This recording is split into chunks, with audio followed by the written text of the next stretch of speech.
Hello, today we are going to read a couple chapters from Owl at Home by Arnold Lobel. Owl at Home.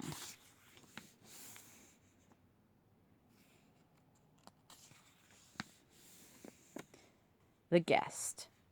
Owl was at home. "How good it feels to be sitting by this fire," said Owl. "It is so cold and snowy outside." Owl was eating buttered toast and hot pea soup for supper. Owl heard a loud sound at the front door. "Who is out there banging and pounding at my door on a night like this?" he said. Owl opened the door. No one was there, only the snow and the wind. Owl sat near the fire again, and there was another loud sound at the door. "Who can it be?" said Owl, "knocking and thumping at my door on a night like this?" And Owl opened the door. No one was there, only the snow and the cold. "The poor old winter is knocking at my door," said Owl. "Perhaps it wants to sit by the fire. Well, I will be kind and let the winter come in." So Owl opened the door very wide. "Come in, Winter," said Owl. "Come in and warm yourself for a while."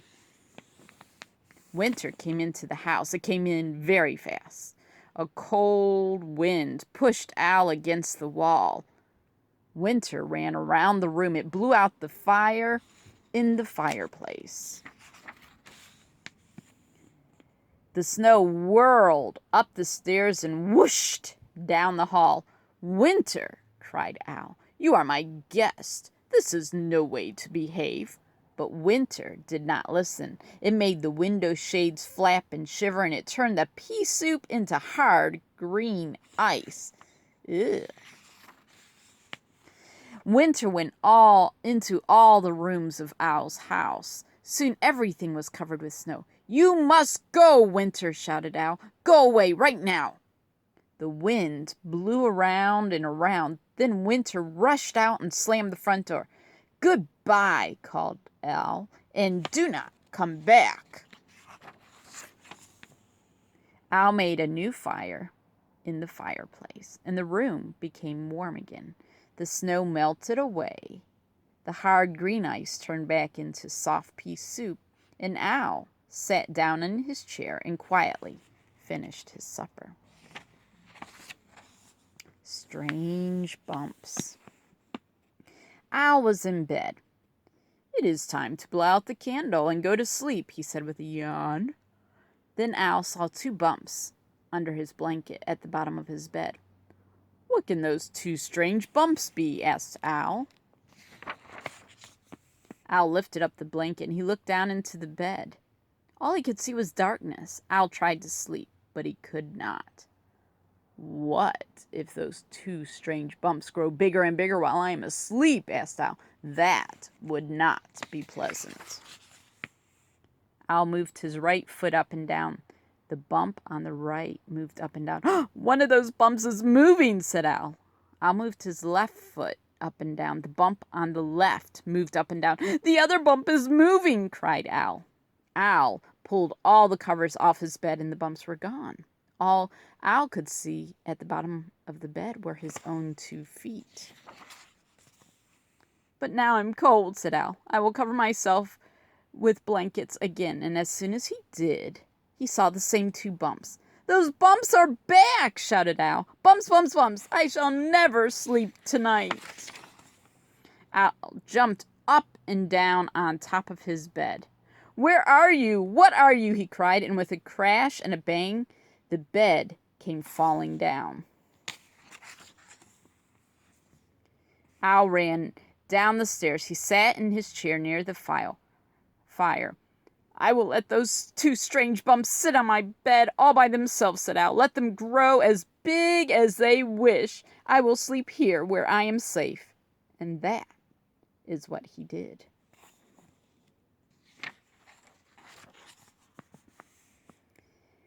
Tear water tea. Owl took the kettle out of the cupboard. "Tonight I will make tear water tea," he said. He put the kettle on his lap. Now, said Owl, I will begin. And Owl sat very still, and he began to think of things that were sad. Chairs with broken legs, said Owl, and his eyes began to water. Songs that cannot be sung, said Owl, because words have been forgotten. Owl began to cry, and a large tear rolled down and dropped into the kettle. Spoons that have fallen behind the stove and are never seen again, said Owl, and more tears dropped down into the kettle. Books that cannot be read, said Owl, because some of the pages have been torn out. Clocks that have been stopped, said Owl, with no one near to wind them up. Owl was crying. Many large tears dropped into the kettle. Mornings nobody saw because everybody was sleeping, sobbed Owl. Mashed potatoes left on the plate, he cried, because no one wanted to eat them, and pencils that are too short to use. Owl thought about many other sad things. He cried, and soon the kettle was all filled up with tears. There, said Owl, that does it. And Owl stopped crying. He put the kettle on the stove to boil for tea. Owl felt happy as he filled his cup. It tastes a bit salty, he said, but Tearwater tea is always very good. Would you want some Tearwater tea? Upstairs and downstairs. Owl's house had an upstairs and a downstairs. There were 20 steps on the stairway, and some of the time Owl was upstairs in his bedroom, and at other times Owl was downstairs in his living room. When Owl was downstairs, he said, I wonder how my upstairs is. And when Owl was upstairs, he said, I wonder how my downstairs is getting along. I am always missing one place or the other. There must be a way, said Owl, to be upstairs and downstairs at the same time. Perhaps, if I run very fast, I can be in both places at once. So Owl ran up the stairs. I am up, he said. Owl ran down the stairs. I am down, he said. Owl ran up and down the stairs faster and faster. Owl, he cried, are you downstairs? And there was no answer. No, said Owl. I am not downstairs because I'm upstairs. I am not running fast enough. Owl, he shouted, are you upstairs? And there was no answer. No, said Owl. I'm not upstairs because I'm downstairs. I must run even faster. Faster, faster, faster, cried Owl. Owl ran upstairs and downstairs all evening, but he could not be in both places at once. When I am up, said Owl, I am not down. When I am down, I am not up. All I am is very tired.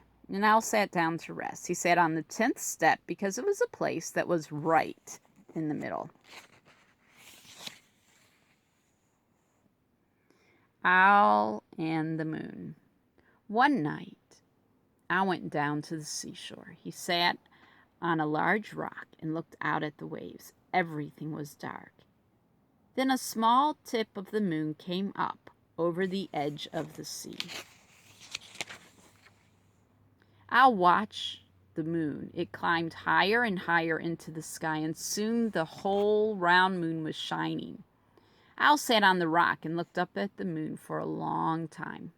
If I am looking at you, moon, then you must be looking back at me. We must be very good friends.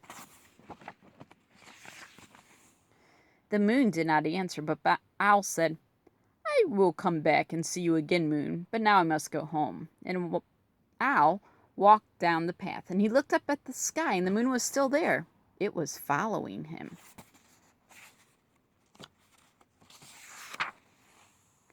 No, no, moon, said Owl.